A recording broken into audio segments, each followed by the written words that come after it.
Hello, dear spa owner. Welcome back to the Spa Business Mastery podcast. And today is a business topic. In particular, let's talk about spas that have a team, or maybe you are a solo and you are uh, thinking about building a team. So, this is going to be a very apt conversation that you will want to listen to, especially if you are thinking about a team and you're just in those beginning stages, or you might even be in the recruiting and hiring process. Um, and it's not too late to kind of get reorganized because you're going to want to after you listen to what I have to say in today's podcast. So, the topic is about bad apples in our spa teams. Like, how do you deal with team members who are constantly causing problems? And these kinds of problems may not, like, they may be like a bunch of little ones, like consistent little ones. It could be like big pushbacks on things. It could be gossip, like just not stopping with the gossiping or manipulating or if you've been in the spa industry, the beauty industry for a while, unfortunately, this can be quite common, especially when leadership doesn't know how to handle it. So, you get one or two really strong personalities who feel like that should be done their way, or they just want to, they're not really willing to play by the rules. And so that can be extremely frustrating for you as a leader. It's really frustrating as a team member to have to literally witness, somebody, being a jerk or, undermining the business goals and the client goals. And like the team really just wants to all get along. And there's somebody just being subversive around it. And so, if we let these things go on too long, in our leadership, it makes us crazy and it literally distracts us from the stuff we should be and need to be working on. So, like those squeaky wheels are a huge distraction and a major time suck and a major energy suck. And so, when it comes to spa leadership and having a team, we really need to minimize all of those friction pieces as much as possible. Like, we're working with other humans. There's going to be little bits of friction here and there, but what I'm talking about is setting up the structure of your team so that there is minimal friction. And when there is friction, there's a process to proceed through it in a way that is compassionate, and kind, like it respects everybody, but it gets to the point, which is about, this isn't really working for us as a business, as a team, and for our client outcomes. So, I hope that if you have a team, I hope that you've never had to experience this. If you have a team and maybe you are gone back to solo because you had a team and that drama was just way too much for you to deal with. I totally get it. Why would anybody want to deal with that constant craziness? So, but here's the thing. This is where it kind of starts from. If you are a beauty business and have a team and you onboarded and trained your team without an onboarding process, a system, a hiring or recruiting system, and especially you didn't really have a solid training program.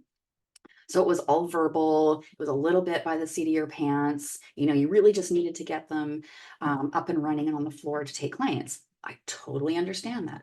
Unfortunately, when we don't have written documentation for our policies, for our procedures, for our team culture, people will just fill in their own blanks. And that's just human nature. Like, if we're working, we come up to a problem, most of the time we're going to try to problem solve it ourselves. Now, the issue with this when we have a team is we don't really want them necessarily to solve the problem on their own and make their own decisions about it. Now, yes, with a system and a process that allows the team member a safe way to move through what they need to move through, it's not compromising the business, it's not compromising culture, it's not compromising the team. So it's so important to have these written documents when we build a team, because if we don't, like, everybody learns differently. Not everybody has the gift to really retain audio. Like, not everybody has the gift to read something and retain it. So in our leadership and our training, we also have to make sure we have multiple ways for learning, because people learn in different ways.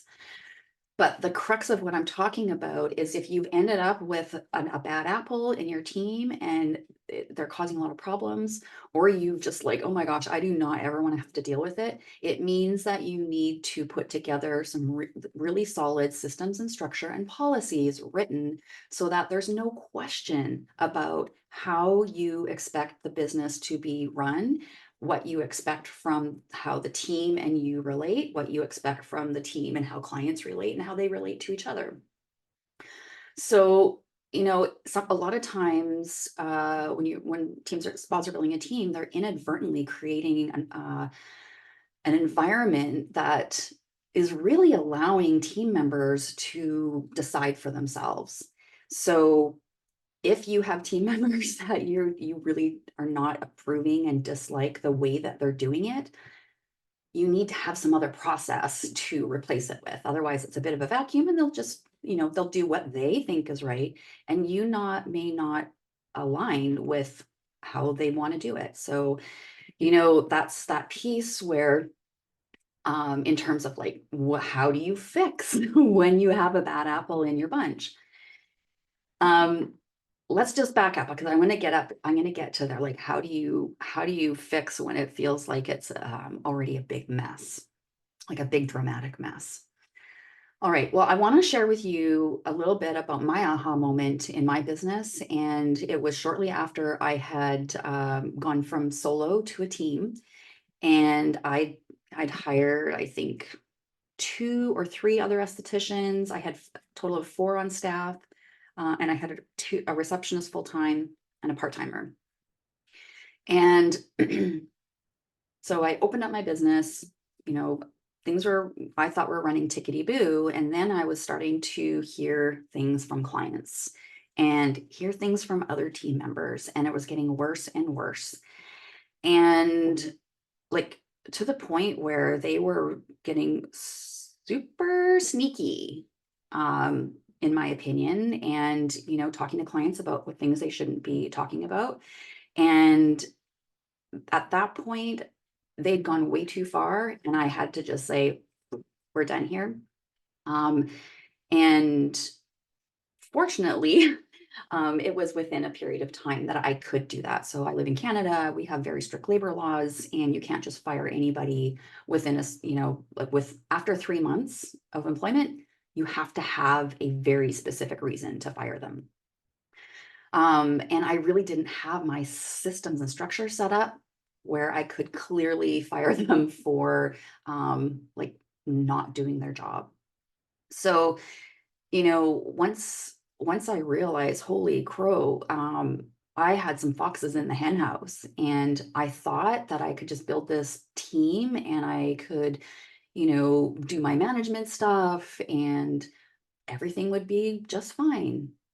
No, it didn't turn out that way. And I realized where it actually broke down was it was me. I didn't have the proper staff handbook. I didn't have an operations manual, and I certainly did not have a spa manager manual. I was winging it big time. So I claimed responsibility for the situation that I got myself in because I didn't know what I didn't know. And I'd hired these people with a bit of rose-colored glasses, to be perfectly honest. And I didn't have a system or structure to implement my policies and my procedures. It was all verbal at the time. So after many nights of tears and, ranting to my now ex-husband, I did, I let them go. And that's when I was one of those pivotal moments where I really realized, oh, my business is in trouble. I need to get this organized, not just the financial piece, but I need to get the team organized. So we are all on the same page, working in the same direction for the same reason. And I was able to do that once I've got my staff handbook in place. Once I had my operations manual in place, then it was much, much easier. And I kept a much steadier and more even keel in terms of who I was hiring. They were all very much more aligned. And I think I had to fire one person after that whole thing. But for the most part, my system was able to weed the not so great ones out of the process of the recruiting and hiring. And I was able to, anything that came up, I was actually able to deal with it in a conversation because I had the structure to do so. All right, so what are the fixes? What is the fix? Well, at the very base of it, the fix is having business boundaries. Now, just the same as having personal boundaries, boundaries are not what we say we're going to do if you do that. Boundaries are what we do when somebody does something that we don't like. So why I say this is because I feel like a lot of us, and I myself included, didn't really understand the concept of boundaries. And I thought that it was more about I just needed to say what I needed in terms of my business. That's what I thought would be okay. But no, I needed the systems and the structure. I need those manuals as my backup so that, yes, I am saying to new team members onboarding, this is our staff handbook. This is how we relate to each other. These are our policies. This is our operations manual. I'll be training you all through it. This is the protocol for literally how to do everything. At the end of their training, there should be zero question about what is expected of them and where to find their resources that they need to support themselves after that training. So I'm talking about the ops manual. I'm talking about staff handbook if they're unsure about a team policy. So having those manuals are the first step in creating your boundaries. It's the saying part, but then you're going to use those manuals as your leadership backup when and if somebody isn't, kind of going along with the rules. It's an easier conversation to have, a one-on-one, and saying, hey, what's going on? This is what I'm noticing. This is some feedback I'm getting. How are you feeling about it? Maybe we need to do some more training. Let's get some more training on the book. So it doesn't have to be this big contentious thing when we have structure in our leadership, like these manuals. So let me just define these different manuals and what they're for. So a staff handbook is a manual about policies, and it's policies about how the team relates to you, how the team relates to client, how the team relates to each other, how leadership relates to the team and clients. And so don't get your handbook mixed up with your operations manual. Have them as two separate documents. And so you're going to use your staff handbook on your onboarding. It's kind of one of the first things that we have them go through. It just makes sense. It's your first day, you start filling out your paperwork, you're shown around the facility, you're meeting some new team members, and then we sit down and we go through the staff handbook so that there's, again, zero question about what is expected of them. Now, your operations manual, you'll be using this throughout your training process. It is your training program. Use your operations manual as your training program, as your guide to like what's next in their training. And they're going to want to be able to use those protocols to practice as well. So your operations manual, it is a bit of a beast to create. But once you've got it, it's there, and you just have to kind of zhuzh it up if you decide to adjust your protocols at all. But if you want to make sure you have consistent client outcomes every day with every client, it means you need an operations manual and you need to train your team on those operations. And there's like no kind of wiggle room in terms of that. It's kind of like thinking about franchising your business. If you were to sell your business as a franchise, it would be completely worthless if you had no policy, no manuals. Your manuals literally allow you to, like, once the team is up and running, you just have to push the flywheel. It's just, it's already done. It's a big job, but it's already done. And it's a reference book afterwards that we typically use in our training a lot in our leadership. Okay, so what else do these manuals do for you? So all of these, like the handbook and the operations manual, they act as a recruiting filter for you, and the spa manager manual, to be honest. When you are really clear about, like, so in these manuals, you're going to have your company values, your team values, your company culture, and it sets the tone for the business and how they are expected to show up in the business. So all of these manuals act as a recruiting filter. You're able to identify people who don't like following the rules, who don't like, they may be, maybe they were on their own for a while as a solo, and they're used to doing things on their own, and that's what they want. Still want to have that flexibility. Your facility might not be the place for them. It might not be the best alignment if you are expecting to have, like, you want it done a certain way. So that really gives us a lot of um, uh, power is the wrong word. Confidence, I think, is really what we're going for. It also will be acting as your training guide, your training program guide. If you don't have an official training program, you need one. And your operation manual is the bones of that program. It acts as a disciplinary process for you. And so I know a lot of you really struggle with the whole piece about disciplinary, and it makes you feel super uncomfortable. But when you have these manuals, like I said before, it's your backup. So when you have to sit down and have a one-on-one awkward conversation or a difficult conversation, um, you can say, at the beginning when you're training and throughout the year, we do keep up with this, we brush up on this. And so I'm just noticing a little difference in in you when you're at work. Is there something else going on that you want to talk about? So, it gives you that core confidence, like, they know what the right thing to do is. And so now we have to have a conversation about, why aren't you doing the right thing? And people think time changes, people change, and I think it needs to be okay for leadership to not get so worked up about when somebody that's been with you for a long time team member is not in alignment with you or the business anymore. That needs to be okay. And I know it kind of throws a wrench in things because now you have to hire again, but we really need to normalize that sometimes it's just things have changed and we're just not a good fit anymore. So rather than keep fitting a square peg in a round hole, can we just acknowledge that we're not a good fit and we can move on in a way that feels more supportive on all sides? All right. So we're talking about the staff handbook, we're talking about operations manual, and we're talking about a spa manager manual. I haven't really talked too much in this podcast about a spa manager manual. I think that most spa owners have come up the ranks as service providers. And so having a manual for you to, like, be able to open up, and because your big question, if you haven't managed a team before, is like, how do I do all this stuff? Like, yeah, I'm making protocols and stuff for our team members, like for the business processes, but what are my spa manager systems? I don't know what I don't know. How do I make a system out of it?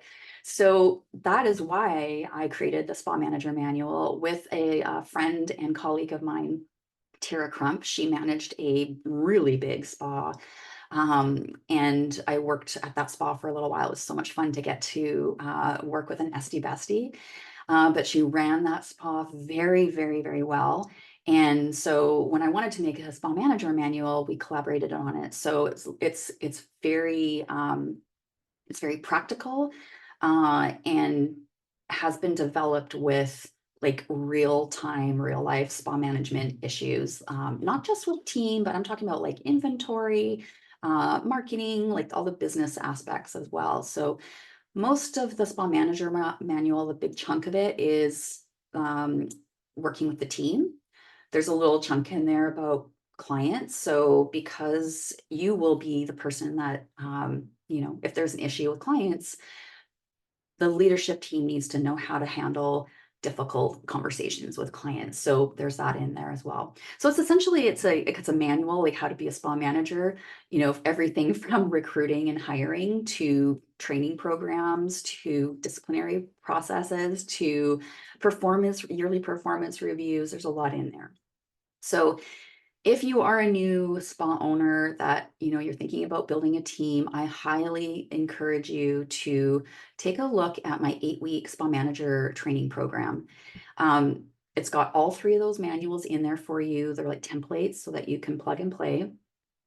And then it comes with 8 weeks. So we meet monthly, or sorry, we meet weekly for coaching calls. So you got 8 coaching calls that we've got one-on-one time together to really dial in on the aspects that you want support with in your spa management. Because you may be totally comfortable with recruiting and hiring, but like have no clue how to set up a training program. That's all the little details in there that um, can be a big mental load for a new spa owner or a manager. It's also a fantastic document if you are wanting to hire a spa manager and kind of be a little bit more hands off. You need a spa manager manual to give to your spa manager to be able to train her and to be able to feel so that she feels like, or he feels like they're supported in their world going forward. So if you want some more information about that 8-week training program, you can go to my website at kirstenfoss.com under coaching. You can also DM me and ask questions that way, wherever you're listening from. And you can email me. It's kirsten@kirstenfoss.com, and we can chat about that. And if you want to meet kind of on Zoom, I'm happy to book a get acquainted call so we can get to know each other. I can get to know your business. You can get to know a little bit how I work, and I can explain that manager training program for you in more detail. All right, that's it for me. You're going to see Delia next week for a spa marketing episode. We'll see you then.